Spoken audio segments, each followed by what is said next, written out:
법사 스님께 협소한 관계로 사진체로 삼배 인사 올리겠습니다.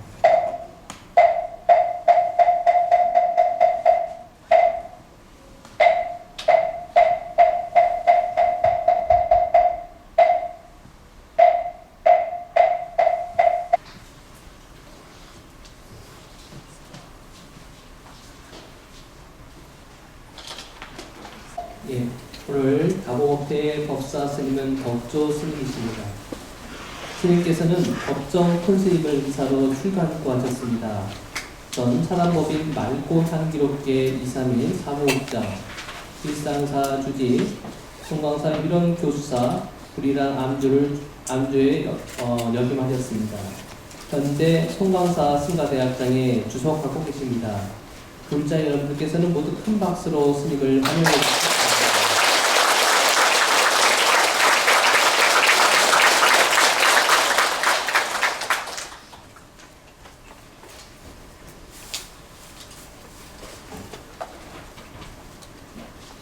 부친 양가신 안시병자 사자병신 신심 양가심이라는 것은 마음 내 마음을 찾아서 천하를 다 포용하고 남음이 있지만은 사자 부름칩니다. 마음이 옹졸할 때는 바늘 하나 꼽을 자리 없구나. 이 내용은 달마 대사의 힐명론에 있는 내용입니다.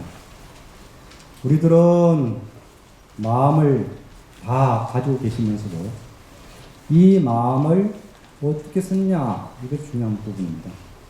이 마음을 잘 쓰게 되면은 선상에 가기도 하지만 마음을 잘못 쓰게 되면은 지옥으로 바로 떨어집니다. 우리들이 갖고 있는 이 마음을 여러분들은 어떻게 쓰시겠습니까? 이 마음을 쓰는 것이 오늘 하루하루 사는 우리들의 과제이고 숙제입니다. 그 답을 찾아 잘 산다면 이 하루하루들이 행복할 것이고, 그 마음을 잘못 쓴다면 우리들 이 순간순간들이 불행할 것입니다. 부처님께서 출가하셔서 6년 동안 고행하시고 시작한 것이 무엇입니까? 그것은 바로 우리들이 행복하게 잘 사는 삶을 우리한테 가르쳐 주신 것입니다. 그런데 우리들은 불자라고 하면서 이 마음을 잘 배우고 익히고 있으면서도 잘 쓸 줄 모르고 있습니다. 이 가르침을 잘 배우고 실천한다면 그것이 그 법의 이렇게 오늘 많이들 모셨습니다. 엊그저께 부처님 오신 날인데 어떻게 잘 보내셨습니까? 네. 부처님 오신 날 뭐 하셨습니까? 절에 가서 선물 밝히고 또 제가 술 먹고. 네.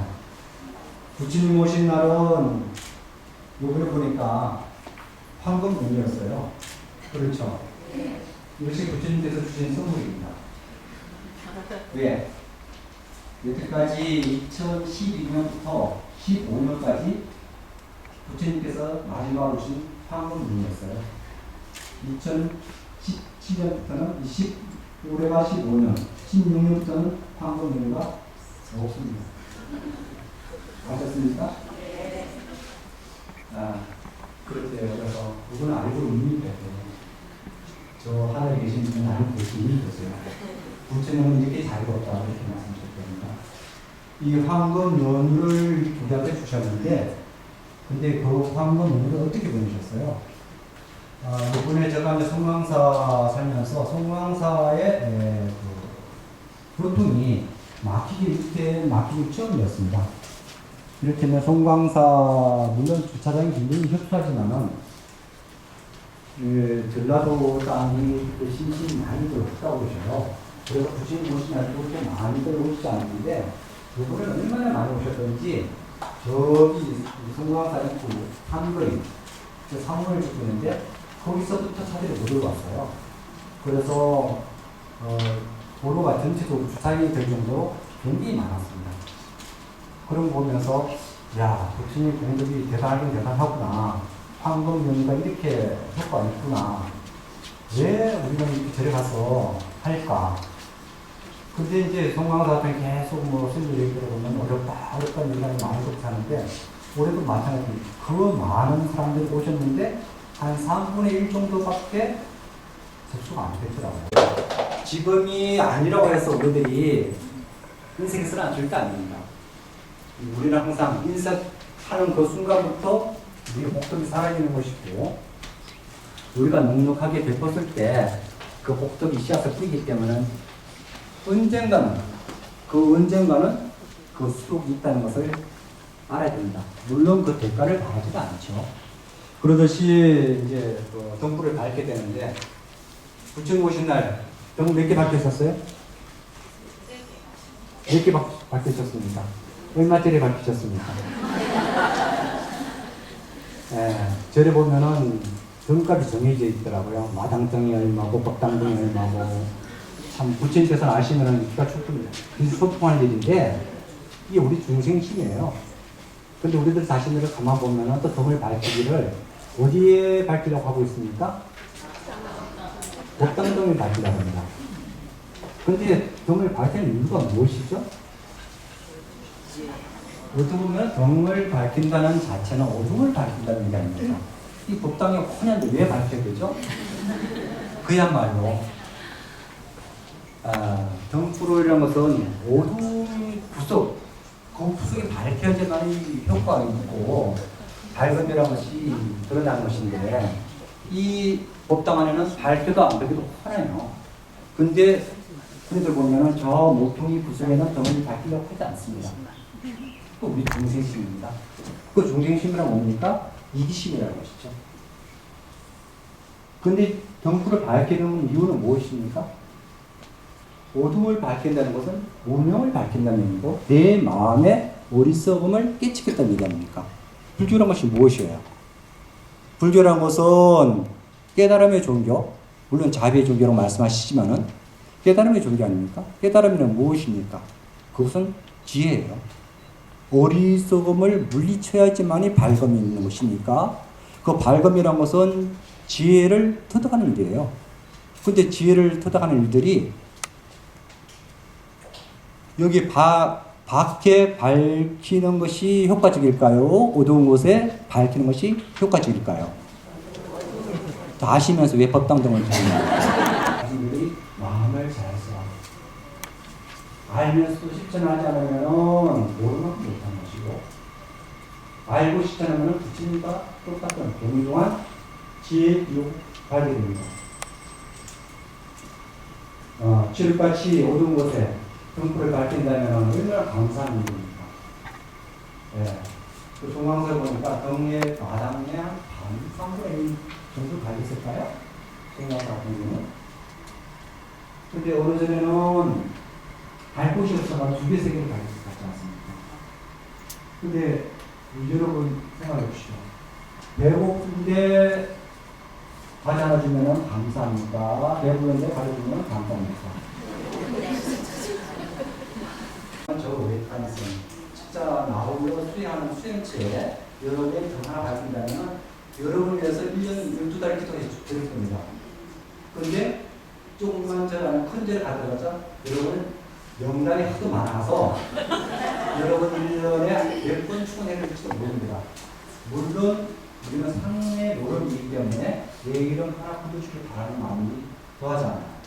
하지만 여러분들의 마음을 그렇게 쓴다면 정말 무속상 것이 아닌다면 중생심으로 한다면 정말 중생심으로는 저기 구석에 있는 조그만 암자의 돈 하나 밝힘으로 해서 그것이 지혜의 돈이 될 것입니다.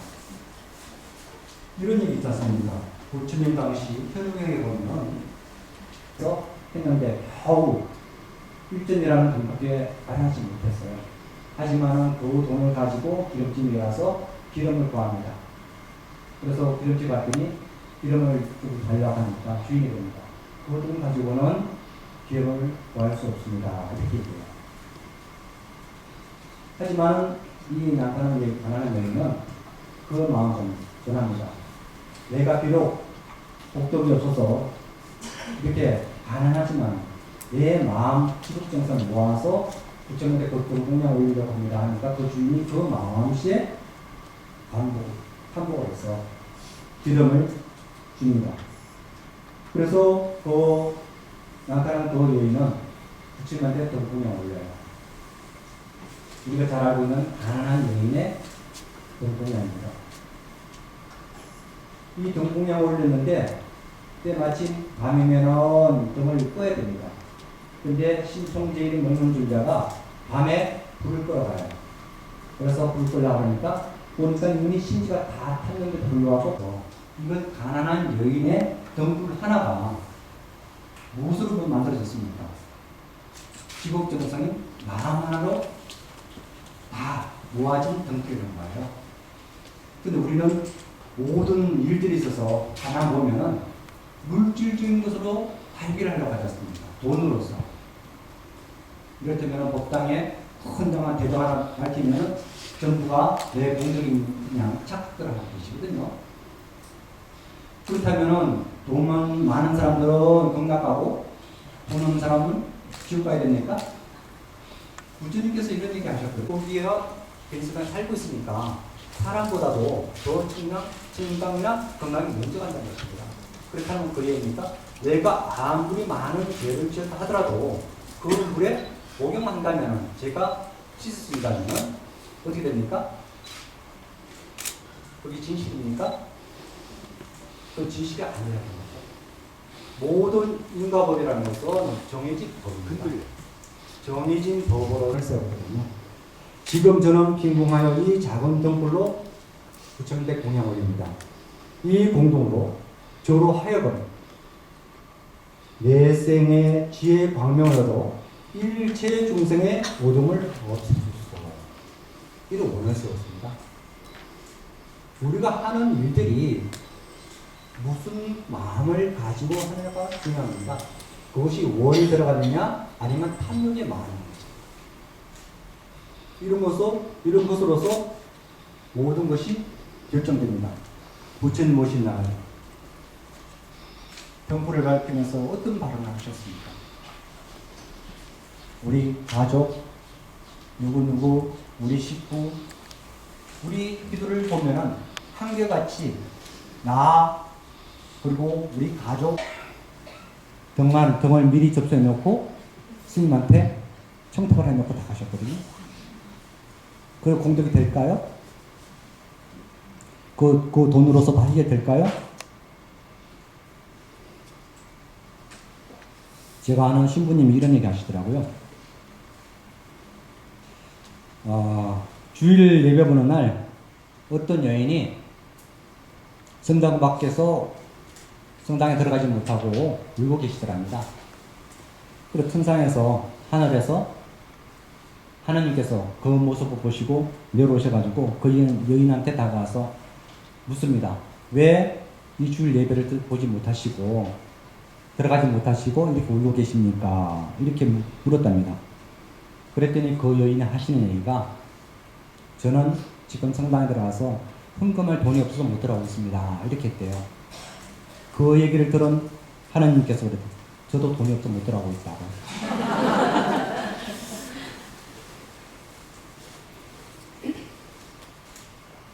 이것이 이제 우리 종교, 신앙 이거 보면은 돈으로 사지 말라는 얘기예요. 우리들은 절에 왔으나 어디 신앙적인 것을 다 돈으로 해결하려고 하거든요. 부처님 오신 날 법당에 갔는데 법당에는 부처님이 계셨습니까? 계시던가요? 안 계시던가요? 법당에는 부처님이 안 계십니다. 이곳에는 부처님이 안 계시고 불상만 계십니다. 부처님 상호만 계시지 부처님은 여기 안 계십니다. 그럼 어디 계실까요? 다들 돌들면 모르겠는데 네? 이렇게 잘하시는데 네? 할 말이 없어졌습니다. 너무들 다 좀 잘하시니까. 어떻게 보면은 우리 부처님께서는 가장 가슴 아파하는 곳에 아마 계셨을 거예요. 지금 이 순간 가장 가슴 아파하는 사람들 누구십니까? 자식을 잃고 부모를 잃은 세월호 가족들, 아니면은 큰 지진을 만나서 큰 피해를 입은 네팔, 윤빈이 부처님이 탄생한 나라 네팔, 아마 그곳에 계실지 모릅니다. 만약에 그곳에 부처님 계시다면 부처님 아니시겠죠. 우리 같은 마음을 쓴다면 그것은 누굽니까? 근데 우리 마음은 달리 마음을 크게 쓰기 때문에 부처님이신 것이죠. 그래서 우리가 부처님의 가르침을 뭐라고 합니까? 불법 대해라. 부처님의 가르침은 큰 바다와 같다. 큰 바다는 어떤 것입니까? 더럽고 깨끗하고는 분간하지 않습니다. 모든 것을 포용하는 것. 그것이 부처님의 마음이고 부처님의 가르침이에요. 그래서 불법 대해라는 것이죠. 이곳에서는 나쁘다, 좋다는 개념을 벗어납니다. 만약에 나 자신들이 기도를 한다면 부처님 같은 마음이 아닌 탐욕의 마음으로 한다면 그것은 기도가 아니에요. 탐욕이에요. 탐욕. 오늘 이렇게 법당에 오셨는데 왜 여기 오셨습니까? 뭐라 오셨죠? 법회하니까 이런 얘기들을 합니다. 부처님의 가르침을 여태까지 배워 익힌 가지고 산다면 우리는 진작 부처가 되고도 남았다. 이런 얘기를 해요. 우리가 몰라서 부처가 못 되는 게 아니라 아시는 것을 실천하지 않으셨기 때문에 그야말로 요 모양 요 꼴로 살고 계시는 거예요. 그렇지 않습니까?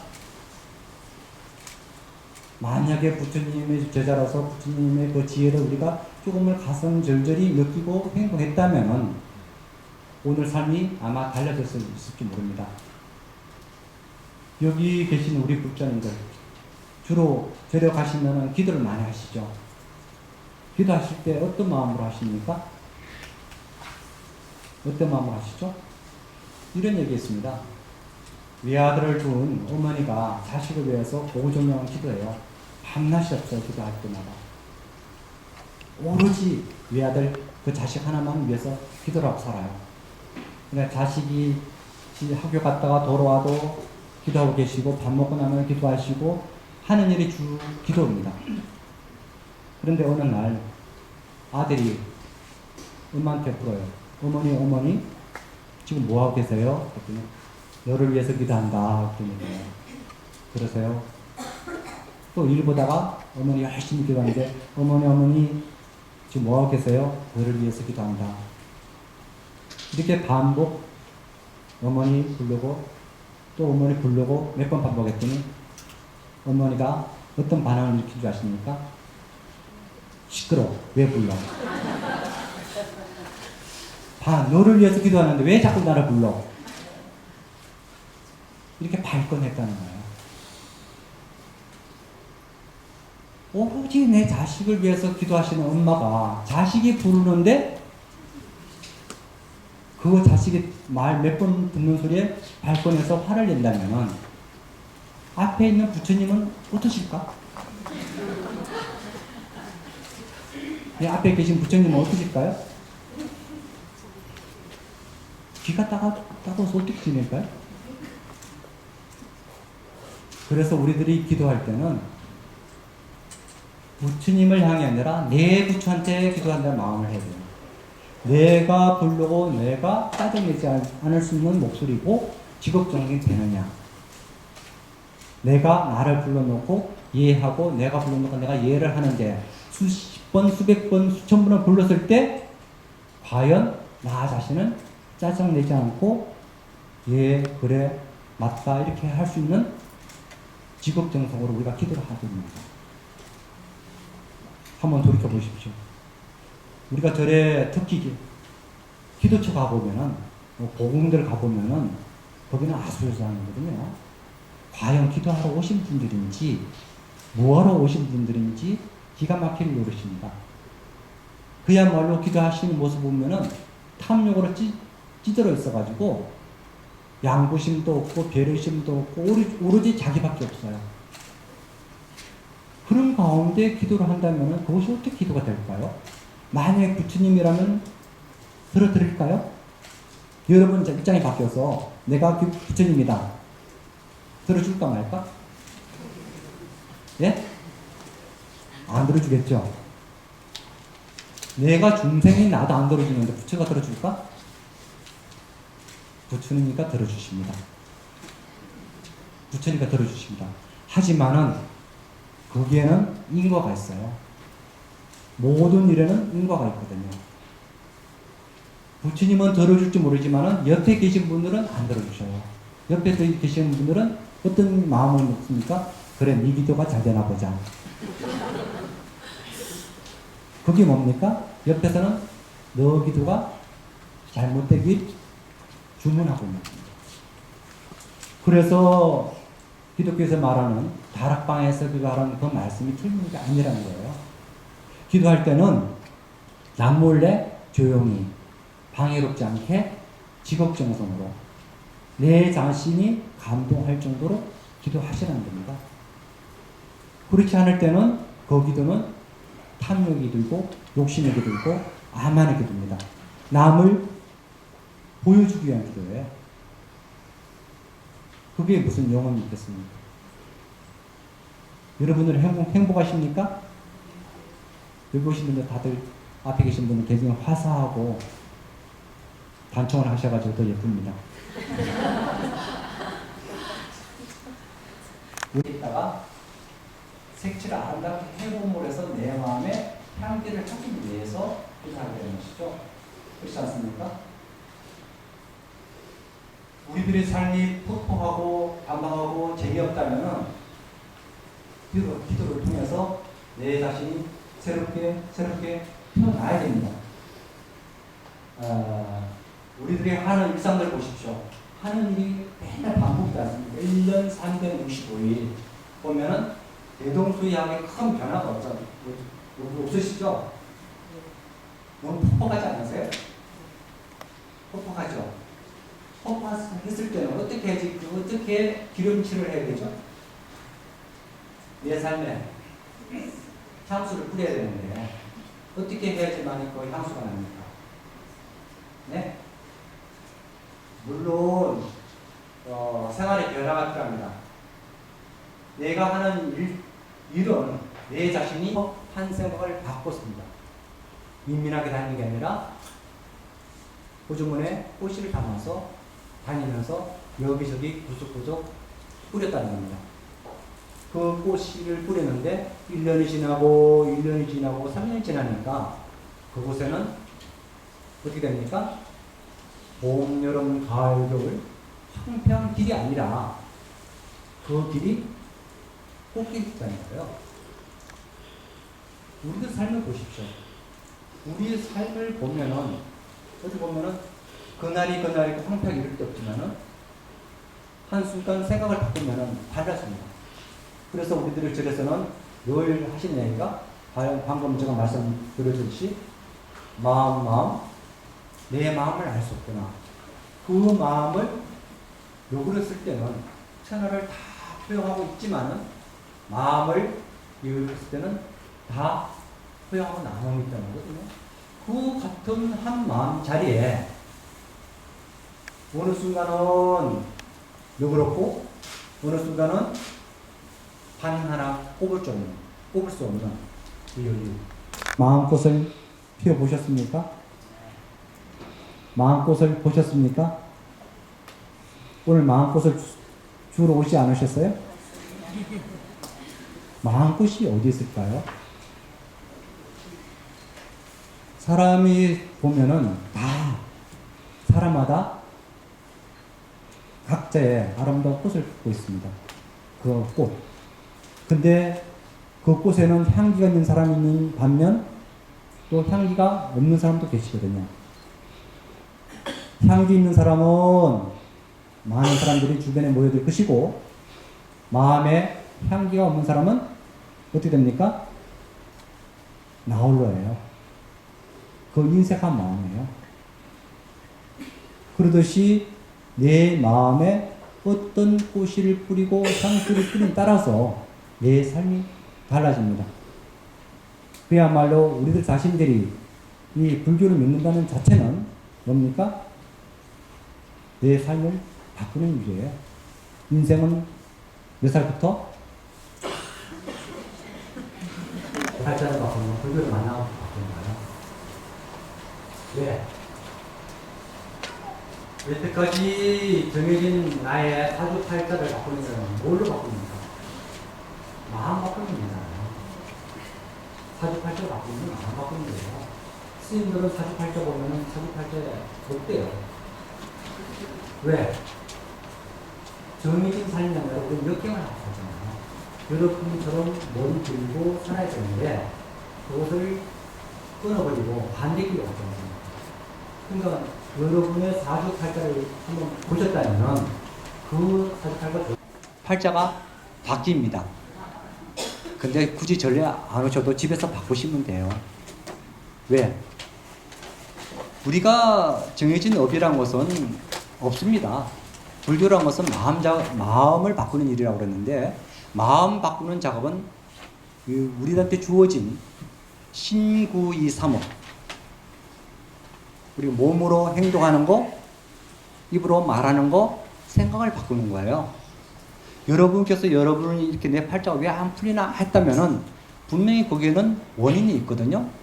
내가 말을 거칠게 했다든지, 아니면은 말을 함부로 했다든지, 마음을 고약하게 썼다든지, 행동으로 나쁜 버릇으로 남한테 영향을 끼쳤다든지, 이유 없는 것은 하나도 없어요, 이 세상에는. 다 원인 없는, 우리 거는 지금 그게 우리가 인과법 아닙니까? 인과법. 선인성과 악인 악과라 그랬거든요. 그렇듯이 내가 좋은 사람이 되려면은 어떻게 됩니까? 좋은 행과 말과 삶을 사시면 되는 거예요.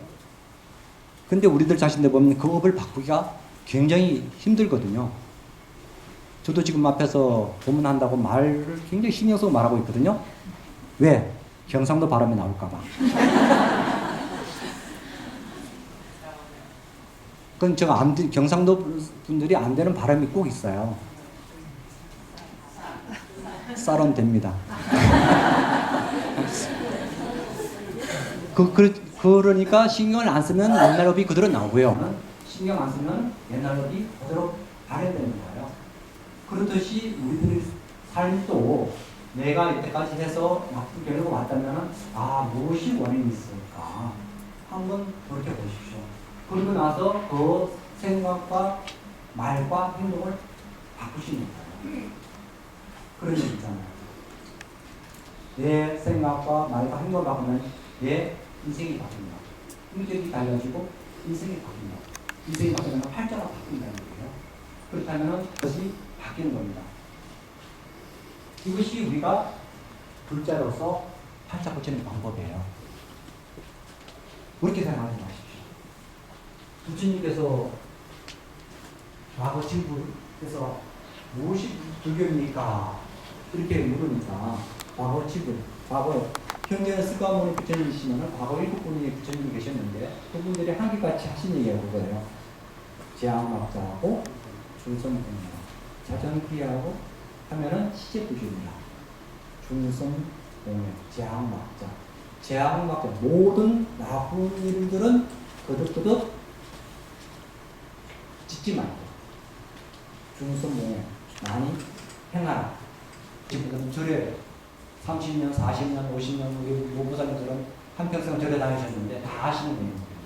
하지만은 그것을 실천을 안 하셨기 때문에 자정기가 되지 못한 거죠. 불교라는 것은 그렇게 어렵지 않다는 거예요. 절에 가면 우리가 불교는 어려워요 이렇게 하시는데요. 방금 팔자가 고치는 것이 그렇게 쉽지 않습니다. 신구의 삼원만 고치면 내 팔자가 바뀌는 거거든요. 근데 왜 힘들게 그렇게 사십니까? 물론 여기 계신 분들은 다 할피한 얼굴로 계시지만은 순간순간 나 자신이 불행하다 생각한다면은 방금 말씀드린 그 부분을 한번 되새겨 보시면 돼요. 그 원인은 뭔가. 모든 것은 영지법이거든요. 말미암아 생기는 겁니다. 홀로란 것은 없습니다.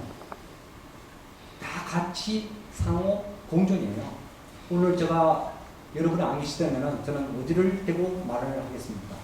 허공에 대고 한다면 아무 감흥이 없어요. 이렇게 앞에 우리 부장님들이 계시니까 여러분의 모습 하나하나 보면서 이렇게 말씀드릴 수 있는 것입니다.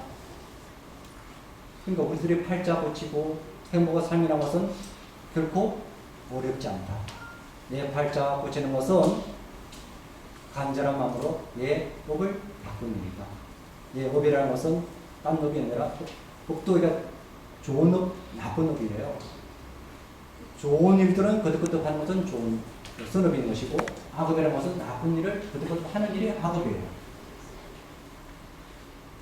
간단하지 않습니까? 잘 먹고 잘 사는 것이 착하고 좋은 일 많이 하면 되는 거예요. 거기에는 우리들이 자신들이 대가를 바라지 말아야 돼요. 왜? 거기에는 대가를 바라게 되면 상처를 받기 때문에 뭐든지 내가 했으니까 바라는 마음이 있으시잖아요. 안 그렇습니까? 그래요, 안 그래요? 이제 동생이네요. 아까는 도인 되셨다가. 그러니까 우리들의 마음들이 이게 변화무쌍해요. 순간순간 변화하는 그 마음을 보시고 어느 때는 내가 탐욕심을 내고 어느 때는 욕심을 내는가. 그 이기심은 어디서부터 오는 것인가. 그리고 그 이기심은 영원한가. 왜 영원하지 않는데 나는 거기에 집착하고 있는가. 왜 집착해서 고통을 받는가. 고통을 받음으로 해서 내가 왜 불행하다고 생각하는가. 이런 부처님 가르침을 우리들이 순간순간 되새기고 또 되새긴다면 그건 더할 나위 없는 행복입니다.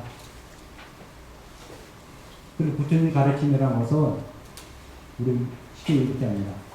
세수하다가 코를 만지는 것 같다. 세수하다가 얘를 코를 만져야 만져요. 하루에 12달에 한 번만 세수한다면 한 번 만지게 되고 최소한 우리는 아침에는 세수하게 되기 때문에 그 코를 만지게 됩니다. 그러듯이 불법이라는 것은 어렵지 않다는 거예요. 그런데 너무 어렵다 또 얘기하시는데 8만 대장경을 다 우리가 봐야지만이 불법이 아닌가? 그렇지 않습니다. 바닷물을 다 마셔봐야지만이 짜다고 얘기할 수 있는가? 그렇지 않다는 거죠. 바닷물을 손가락으로 한 번만 찍어 먹어보면은 바닷물이 짜구나 하는 것을 우리가 알 수 있지 않습니까? 그러듯이 불교는 어렵지 않습니다. 그래서 저리 오게 되면 우리들한테 스님들께서 항상 하시는 얘기가 무엇입니까? 비우라, 버려라, 기도하라. 그러면서 스님들은 버리지 못하고 비우지 못하고 하시면서 그런 생각 많이 하시죠? 많이 하셨죠? 저도 그렇게 생각합니다. 저 자신을 돌이켜보면서 이렇게 법문하고 돌아서면은 씁쓸해요. 나는 그렇게 살고 있는가. 그래서 이제 조국각하라. 그래서 내가 있는 그 자리에서 나의 모습을 다음주에서 봐야 됩니다. 내 모습이 어떤 그림을 가지고 있는가. 내 모습은 제대로 바른 걸음으로 걷고 있는가. 그래야지만이 우리들 자신들이 바른 삶을 살 수 있거든요. 그렇지 않습니까? 여러분들이 갖고 있는 고통들은 어디에서 온 것인가? 여러분의 본내가 많으시죠? 옛날에는 그렇습니다. 본내가 많은 제자가 있습니다. 승찬대사, 도신수사가 있었는데, 어느 날 승찬의 도신수사가 찾아가서 묻습니다. 스님, 마음이 괴롭습니다. 저 괴로운 마음을 좀 벗어나게 해주십시오. 이렇게 얘기합니다. 여러분은 흔히들 이제 힘들고 할 때 어디 가서 하십니까? 어디 가서 하수 안 해요? 그럼 답을 스스로 얻을 수 있다는 얘기시네요. 우리가 이제 어디 힘들 때는 어디 가서 묻고 싶고 하시잖아요. 그래서 저기 위아래 많이 가시잖아요.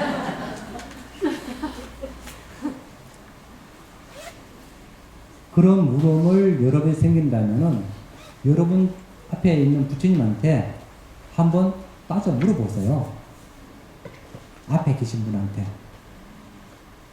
앞에 계신 분은 어떻게 보면은 보지도 못하고 듣지도 못하고 말씀은 못하지만은 그렇기 때문에 여러분의 하소연을 다 들어줄 수 있어요. 만약 귀가 여기 있다면은 귀가 따가워서 귀를 닫아버릴 것이고, 여러분 꼴보기 싫으면은 눈을 감아버릴 것이고, 말하기 싫으면 입을 닫아버립니다.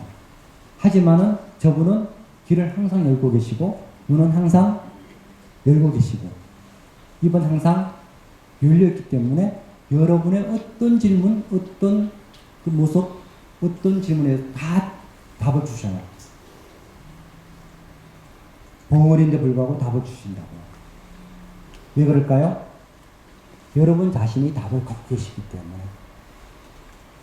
여러분이 답을 갖고 계시기 때문에 앞에 있는 부처님한테 계시면은 여러분의 앞에 있는 분이 거울로 통해서 바로 반사돼서 여러분한테 답을 주시는 거예요. 그래서 승천자들 제자가 물으니까 그 괴로운 고통이 있다면은 보여다. 한번 꺼내나봐.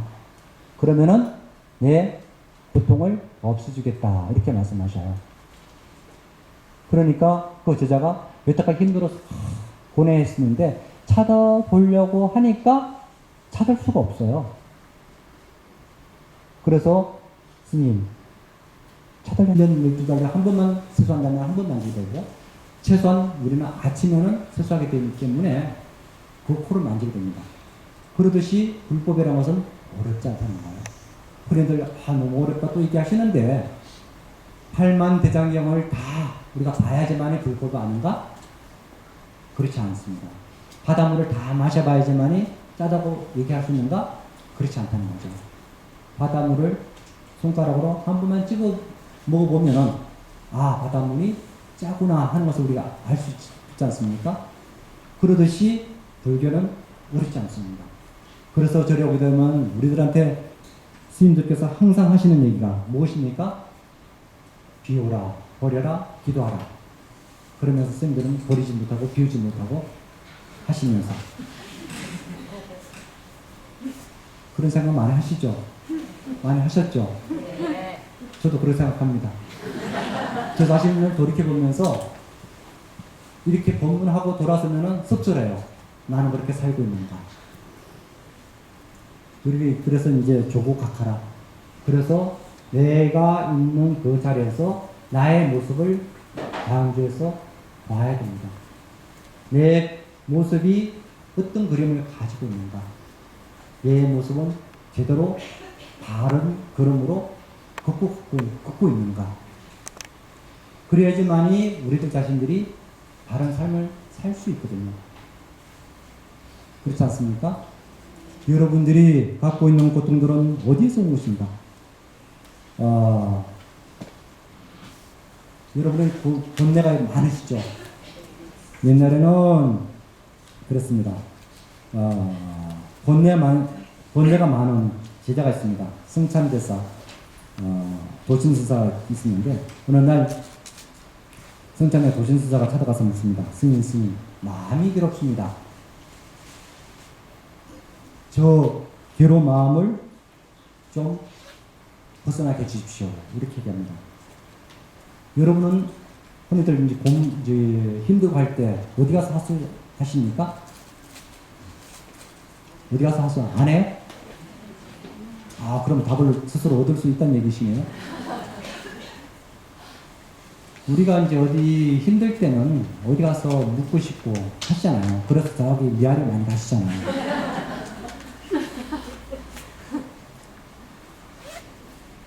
그런 물음을 여러 번 생긴다면은 여러분 앞에 있는 부처님한테 한번 따져 물어보세요. 앞에 계신 분한테. 앞에 계신 분은 어떻게 보면은 보지도 못하고 듣지도 못하고 말씀은 못하지만은 그렇기 때문에 여러분의 하소연을 다 들어줄 수 있어요. 만약 귀가 여기 있다면은 귀가 따가워서 귀를 닫아버릴 것이고, 여러분 꼴 보기 싫으면은 눈을 감아버릴 것이고, 말하기 싫으면 입을 닫아버립니다. 하지만은 저분은 귀를 항상 열고 계시고, 눈은 항상 열고 계시고, 입은 항상 열려있기 때문에 여러분의 어떤 질문, 어떤 그 모습, 어떤 질문에 다 답을 주셔요. 벙어리인데 불구하고 답을 주신다고요. 왜 그럴까요? 여러분 자신이 답을 갖고 계시기 때문에. 여러분이 답을 갖고 계시기 때문에 앞에 있는 부처님한테 계시면은 여러분의 앞에 있는 분이 거울로 통해서 바로 반사돼서 여러분한테 답을 주시는 거예요. 그래서 승천자들 제자가 물으니까 그 괴로운 고통이 있다면은 보여다. 한번 꺼내나봐. 그러면은 내 고통을 없애주겠다. 이렇게 말씀하셔요. 그러니까 그 제자가 여태까지 힘들어서 고뇌했었는데 찾아보려고 하니까 찾을 수가 없어요. 그래서 스님, 찾으려니까 다 없습니다. 그러니까 스승이 하시니까, 그래, 너희 본래는 이미 사했느니라. 너희 고통은 이미 없느니라. 이렇게 얘기하십니다. 그것이 무엇입니까? 우리가 갖고 있는 고통, 행복, 불행, 모든 것들은 누가 만든 것이다? 나 자신이 만든 것이다. 나 자신이 만들어 놓고 힘들다고 얘기하고, 나 자신이 만들어 놓고 죽겠다고 얘기하고. 이것이 어떤 마음에서 오는 것인가? 그것이 욕심이고 탐욕이고 집착이라는 것입니다. 우리가 부처님 오신 날에 말해서 등을 밟겠다는 그 마음, 그 간절한 마음 하나만 되는데 나는 꼭 저 자리에 태어났다는 그 마음. 그 등불로 통해서 내 마음을, 지혜를, 광명을 밝겠다는 그 마음이 있다면은 그것으로서 광명이 비칠 텐데, 그 마음이 아니라 남한테 잘 보이려는 그 마음, 그 중생심, 그것이 있기 때문에 우리들은 더욱더 힘들어하고 고통스러운 것입니다. 그 마음은 어디에 오신 것입니까? 364년 풀을 안 받으면 우리는 어디서 살아요? 그렇지 않습니까? 그러니까 우리 자신들이 그런 물질적인 것부터 벗어나는 것. 왜 불교를 믿는가? 불교 같이 가르치는 것은 모든 것은 제법, 무상요, 제법, 무아요, 일체, 대구다. 부처님께서 깨달으면서 제가 하신 얘기는 뭡니까? 모든 것은 말미암아 존재한다. 우리가 이렇게 행동하고 이렇게 존재하는 것은 다 내 자신의 자리라서 이렇게 되는 게 아니라 모두 다 옆에 계시는 이웃들 덕분에 이렇게 우리가 잘 먹고 잘 살고 있다. 그러니까 부처님 오신 날은 우리들 자신들이 이웃들에게 감사한 마음으로 살아야 그 마음이에요. 그런데 불구하고 우리들은 오로지 탐욕으로서 이 욕심을 키우고 한다면 이 세상에는 부처님이 오시지 않습니다. 여러분, 이 법당에 부처님이 오셨습니까? 여러분 마음에 꽃이 피었다면 부처님 이 자리에 왕명하실 것이고, 여러분의 마음에 부처님이 꽃이 안 피었다면 부처님은 이 자리에 존재하지 않습니다. 마음의 꽃. 어떻게 좋을까요? 꽃이 피어야도 좋을 수 있지 않습니까?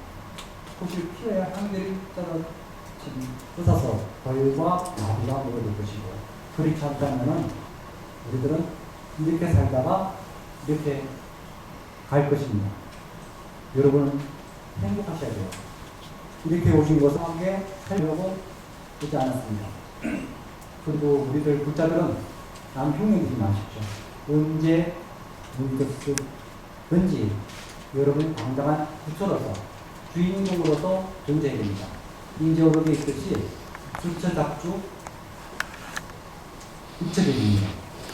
내가 머무르는 그곳에 여러분 자신이 주인공이 되어야 됩니다. 그것이 부처예요. 그것이 우리들이 부처가 되는 길입니다. 또 어록이 있지 않습니까? 살주라.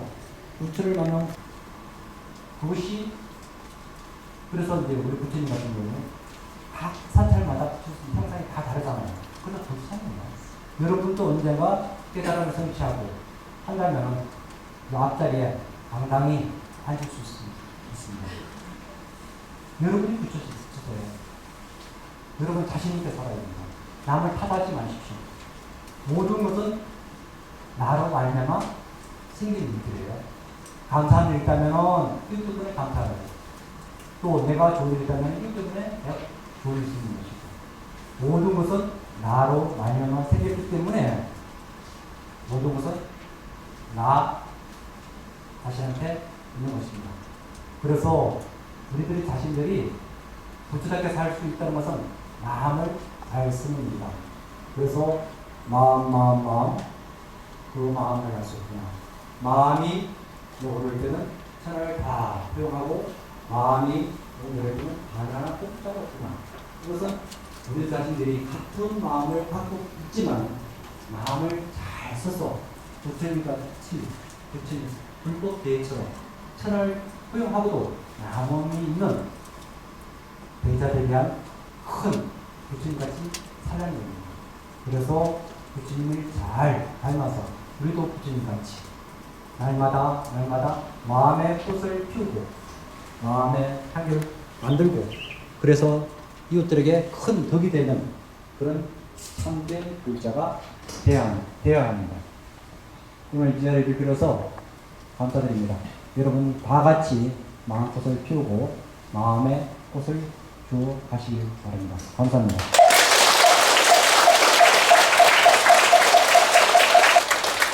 모두 자리에서 일어나 주시기 바랍니다.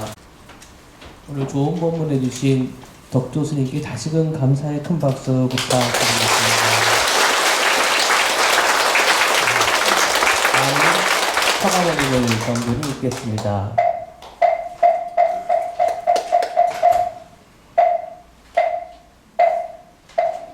나무 삼계 도사 사생야무 이야본사 서가모니불 서가모니불 서가모니불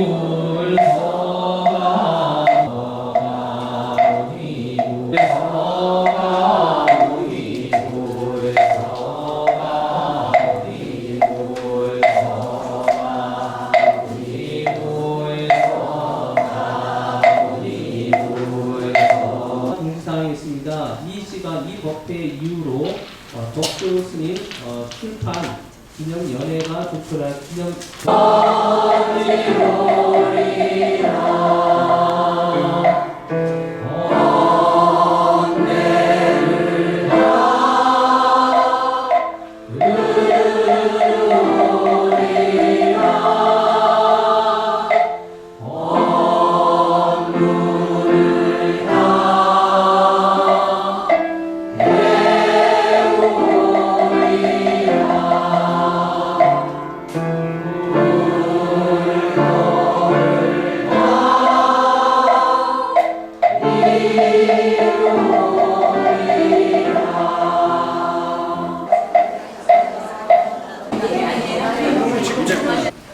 우리 향선 목자님들이시잖아요. 둘, 셋.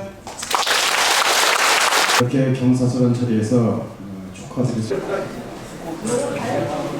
여기 봐주세요.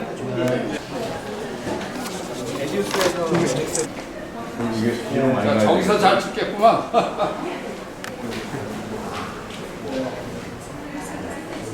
네.